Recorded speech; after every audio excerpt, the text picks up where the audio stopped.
Yeah, so most people don't realize that there are IRAs out there that have security. And what I mean by that is traditional 401ks and IRAs, you're subject to what the market does, so you can go up and down as the market goes up and down. So kind of just to give you layman's terms, like let's say this is your 401k or IRA. Let's say this is the stock market. When the market goes up, you go up. When the market comes down, you come down.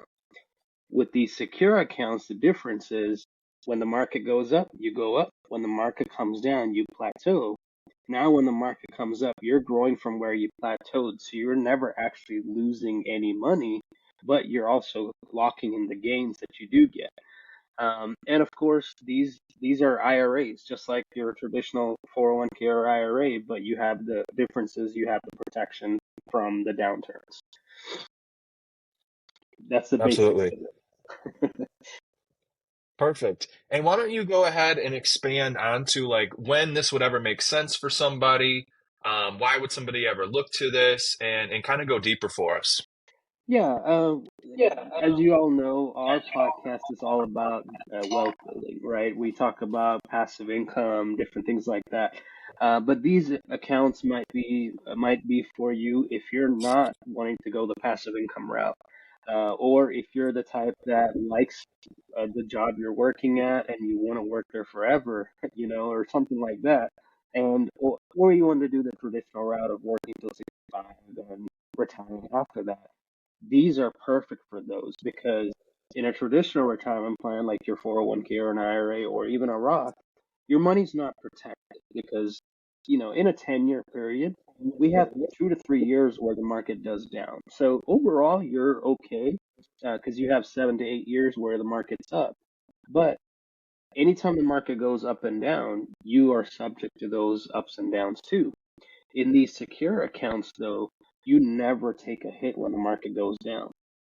So when the market's doing good, you get to capture in those gains. At the same time, when the market goes down, you don't get to lose anything. So if you look at that, I'll use the example that I use with most people I talk to. If you have 100,000 in the stock market or even in a 401k or an IRA, if the market drops like it did back in 2008, I think back then the biggest drops were close to 40%. But just to keep math simple, let's say the market drops 50%, right? If you had 100,000 and the market dropped 50%, you're at 50,000 now. And a lot of people think if the market goes back up 50%, they'll be right back up at 100. But that's not how math works. If you have 50%, $50,000 and if the market goes up 50%, you're only back up 75,000. The market has to go up 100% to get back up to 100,000. Now, imagine if you had the same amount of money in a secure IRA with a zero floor. And what I mean by zero floor is that there's a floor, so the money will never go below that floor. And in this case, the floor is zero. So let's say you had 100,000 in a secure account and the market goes down 50%. You're still at 100,000. Now, when the market goes up 50%, you're at 150,000. And that's just 1 year. So imagine if you had something like this set up in your 20s or 30s and you decided to work till 65, how much more your money will compound and how much more you would have when you do retire in one of these instead of a traditional 401k or an IRA. Absolutely. It'd be a lot. And another thing too is like you did mention there's typically 2 or 3 years out of like any 10-year time span, there will be a market crash or a market correction, right? So imagine that you were getting close to retirement and you were going to retire either in 2008 or right after 2008, after that market crash.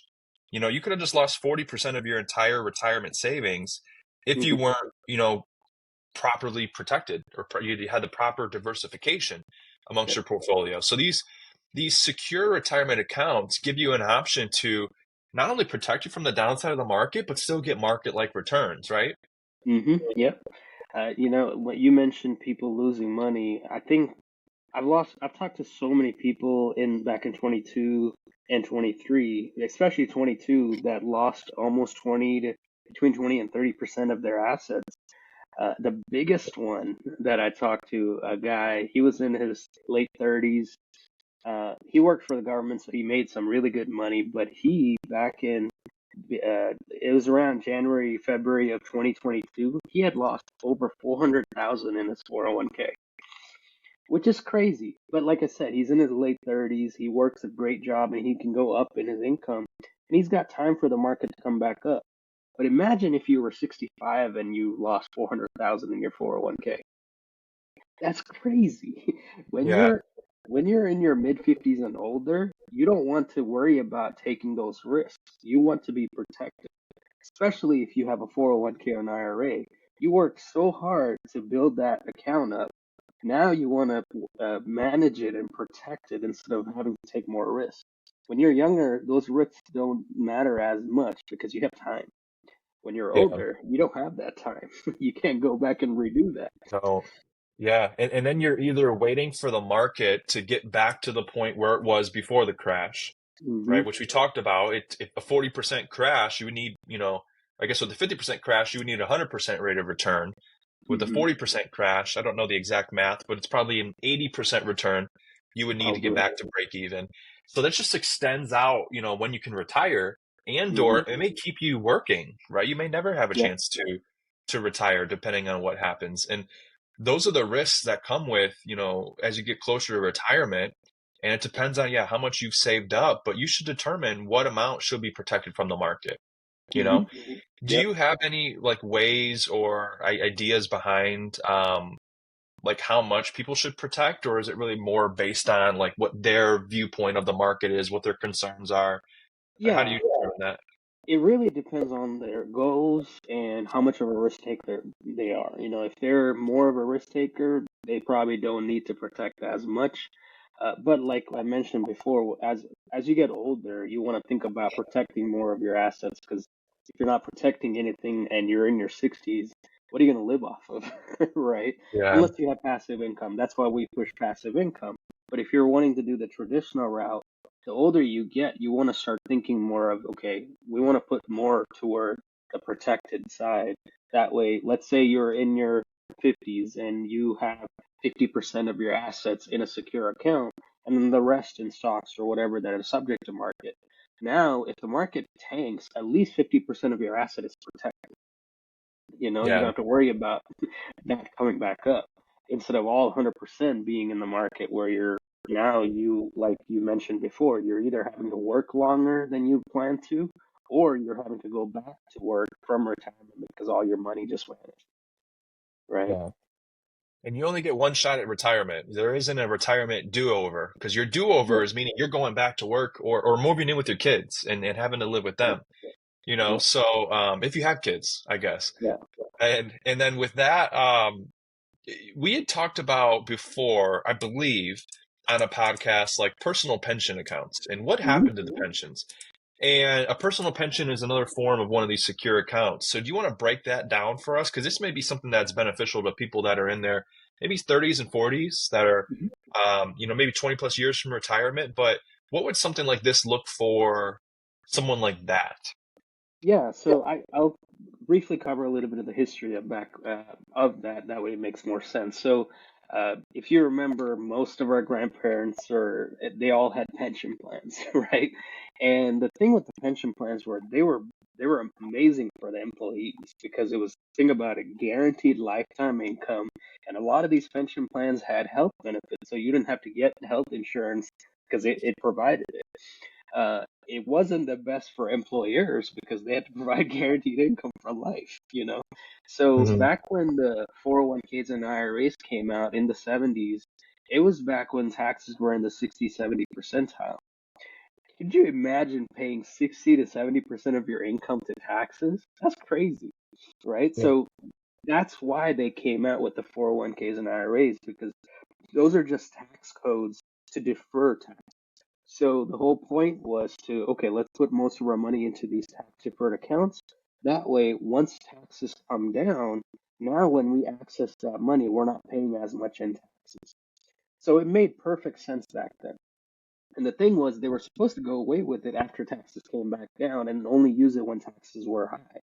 But what a lot of corporations and businesses and employers figured out is, hey, we have huge tax breaks with these 401ks.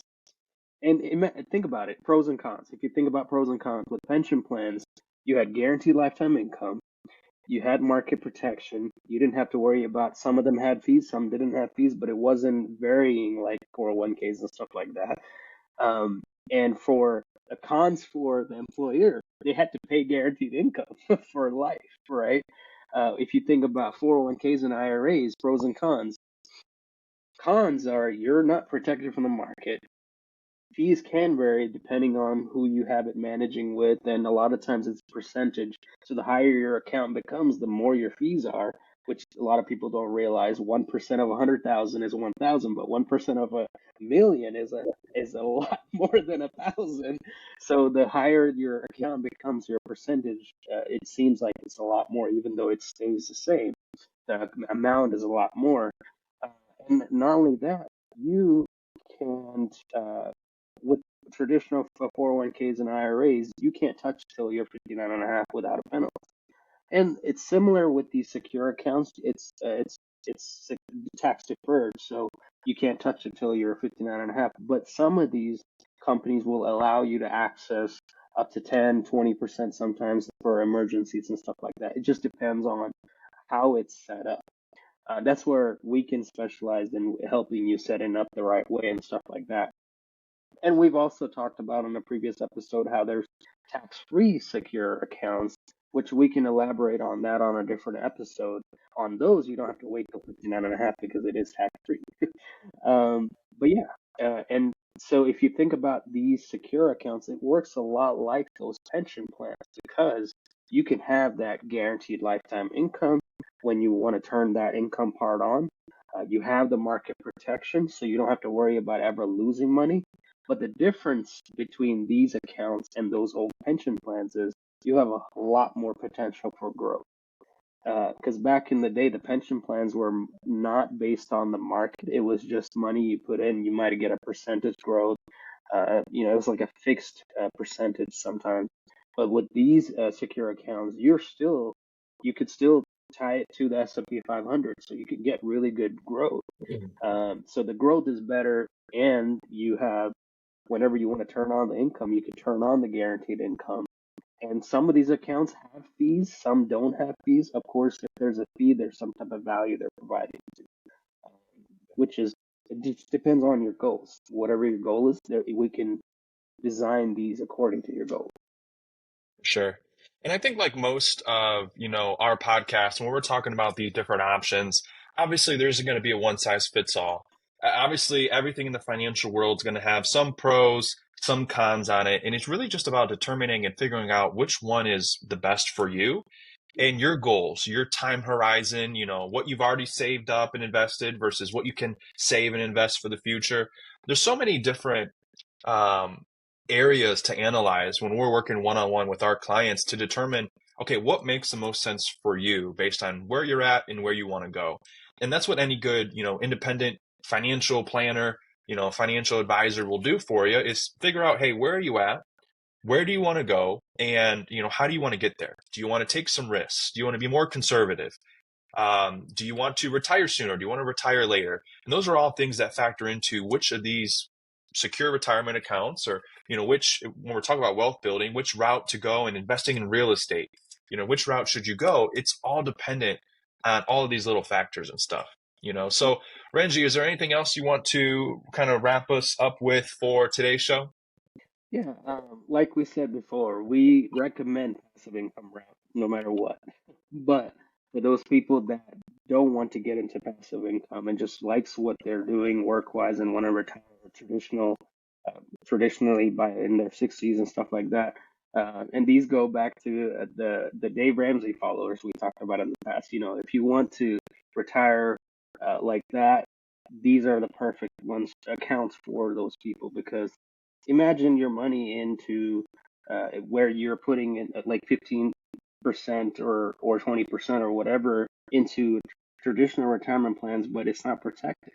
Your money's going to go up and down. But imagine in that same scenario, you're putting into a secure account, you're going to have way more at retirement. because your money's protected and compounding with way more. So these are for the traditional retirees. I think these would work perfect for them. Absolutely. Awesome. Well, thank you guys for tuning in to another show of the Wealth Building for Dummies podcast. My name is Kyle Demian. We were joined here with Renji Matthew. Our social media accounts where you can follow us and hear from us more are going to be posted below in the corner. And with that, I hope you guys have a good rest of your day. Be sure to like, comment, and subscribe. And let us know what you would like us to cover next. Have a good one. Take care. See you.